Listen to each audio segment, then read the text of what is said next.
Every Half-Life 2 player knows Doc. He is a massive robot built from scraps and with a CT scanner for a head, capable of lifting incredible weight and fiercely protecting the main characters. But have you ever noticed that some of Doc's parts, his legs for instance, stand out?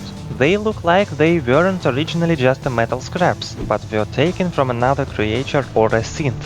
If you noticed that, then congratulations, because that's exactly the case. In 2002, when Valve moved the game setting to Eastern Europe, but was still trying to reuse old ideas, there was a combined unit known as the Guard.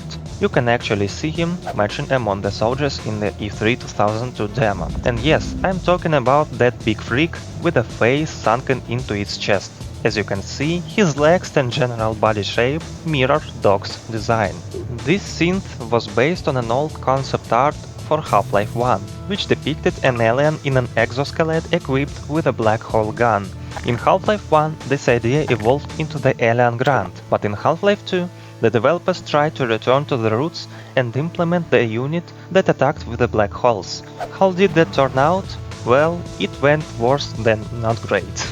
The game engine at the time couldn't properly simulate pulling the player or props into a spatial rift. The technology simply didn't exist back then to visually distort space or drag the player toward a specific point. Because of this, the developers decided to make his attack a powerful impulse with a black hole effect. However, there was already a synth with that exact weapon, the Strider, a completely intentional attack.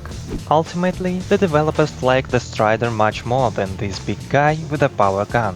They tried giving the Guard interesting mechanics, like the ability to get back up after being stunned or a partially destructible body, but he remained just a bullet sponge that forced players to waste SMG grenades. Normal bullets did no damage to him. Visually, he just couldn't compete with the Strider or the gunship, which Valve was positioning as a mini-bosses. As a result, the idea of the Guard was scrapped. It wasn't until Half-Life Alyx that the concept found a new life in the form of the armored heavy soldier carrying a massive shotgun.